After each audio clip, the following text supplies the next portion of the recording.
Fala aí, eu sou o Marcelo do Responde Aí e agora vamos bater um papo sobre gases ideais. Vamos lá? Então, legal. O que é um gás ideal? São gases que não apresentam interações intermoleculares ou que a gente vai fingir que não há, tá bom? Então, são gases apolares e gases que estão submetidos a baixas pressões.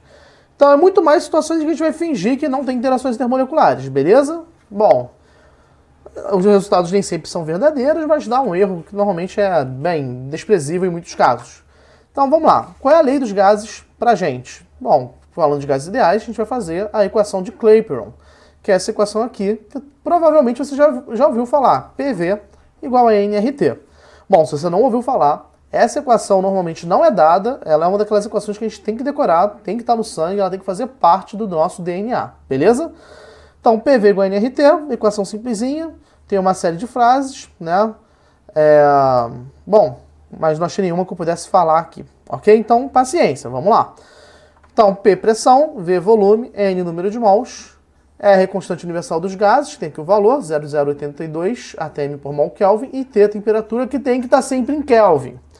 Se não fizer com ela em Kelvin, vai dar ruim, e nem faz sentido você usar a temperatura que não seja em Kelvin, né? Porque imagina, tem a pressão, tem o volume, se a temperatura for zero, deveria ser zero pressão e volume. Então imagina só, você tem lá um frasco que tem 1 litro, a pressão de 1 atm, então se eu botar 0 graus, isso aqui não deveria ter pressão e nem volume. Então não faz sentido, ok? Bom, temperatura sempre em Kelvin, então. Então, legal. Agora que já sabe qual é a equação que a gente usa para gases ideais, vamos ver um exemplo, ok? Determine o volume, né, ocupado por 1 mol de gás a pressão de 10 atm e 25 graus Celsius. Bom, como eu não falei se ele é um gás polar ou apolar, não dei nada, a gente vai usar PV igual a nRT. Não tenho dúvida disso, ok? A gente só usa PV algo diferente quando o problema deixa explícito que não é um gás ideal, ok? Então, vamos lá. A gente quer descobrir o volume, a gente já tem a pressão, ok? E tem também o número de mols, R e temperatura, ok? Por que eu estou somando 273? Porque eu tenho que transformar isso em Kelvin. Após transformar isso em Kelvin é que eu posso fazer. Ok? Então, bom, aplicando os valores, vamos tirar todos esses recortezinhos para o lado, ok? Nosso volume vai ser igual, né, a nossa continha está aqui, ok? Então, vamos lá, a pressão passou para cá dividindo, número de mols igual a 1, o R é nossa constante, 298 é a nossa temperatura, ok?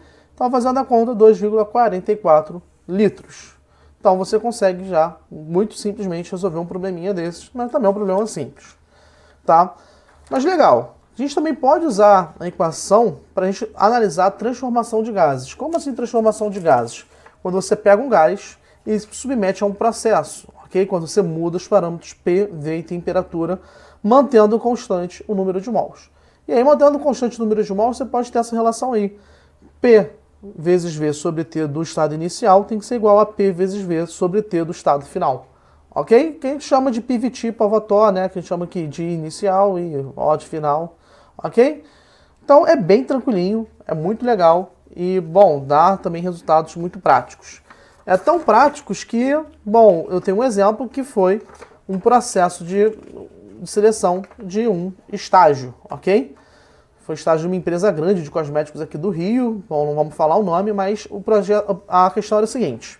A válvula de um antitranspirante, né, suporta até 4 atm e diz que o produto é envasado a 27 graus Celsius e com 2,5 atm. Qual é a temperatura máxima a qual esse produto deve suportar e qual deve ser a nova pressão para fazer um novo envase para que a temperatura máxima seja apenas 123 graus Celsius.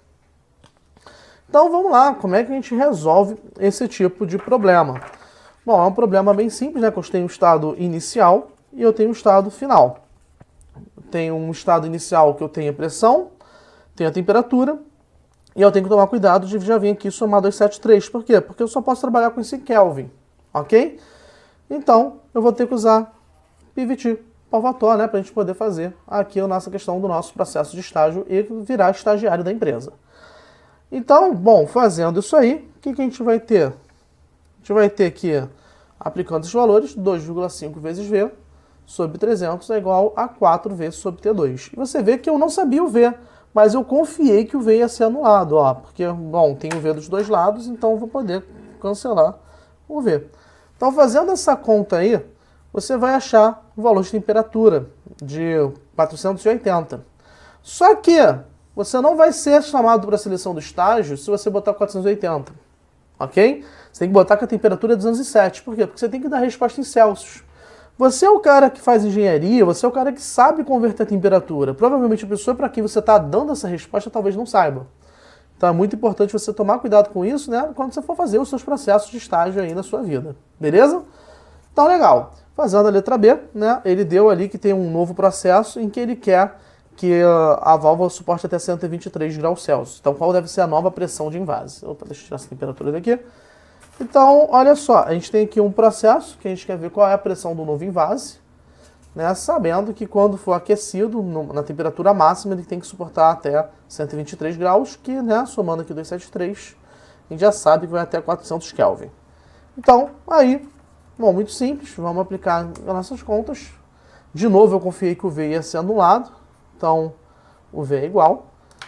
Então, fazendo as continhas aí, a gente vai ver que a pressão do novo invase não é mais 2,5 atm, é 3 atm.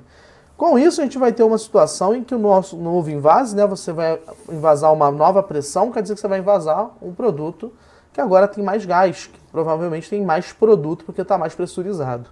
Beleza? Ou que talvez ele só vai espirrar o gás um pouco mais longe, eu não sei. Então, beleza. Então, agora você já viu como você pode passar no estágio da empresa. Tá? Então, seguindo com o nosso problema, a gente tem aqui uma situação que a gente quer compreender, né, na nossa aula, que é a mistura de gases. Quando você tem a mistura de gases, você tem que a pressão parcial de um gás é proporcional à sua fração molar na mistura.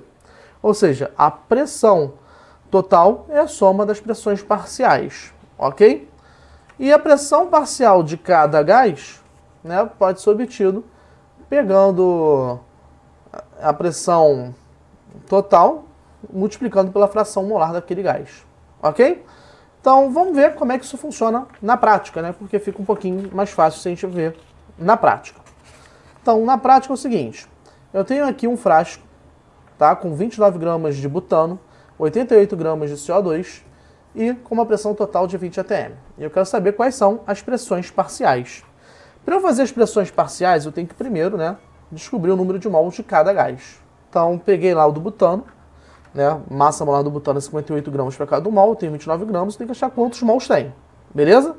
Por o CO2 eu tenho que fazer a mesma coisa, eu tenho lá 88 gramas, eu sei que 44 gramas seria um mol, 88 gramas quantos mols são.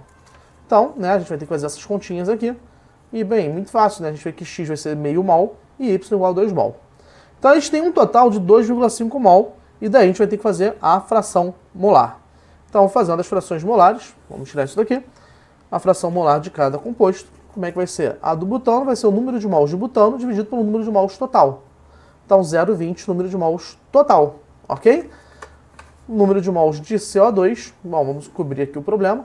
É só a gente pegar aqui e fazer, né? Eu poderia fazer por diferença, né? Que só tenho dois gases, né? Então, a soma das frações molares tem que ser igual a 1. Então, legal. Agora que eu já tenho a fração molar de um e de outro, eu vou calcular, finalmente, a pressão parcial. Então, como é que eu faço isso? Pressão parcial, né, de cada gás vai ser a pressão total, que é 20, vezes a fração molar de cada um. Então, a pressão parcial do butano, 4 atm. Pressão parcial do CO2, 16 atm. Beleza? É isso aí. Esse vídeo te ajudou? Responde aí.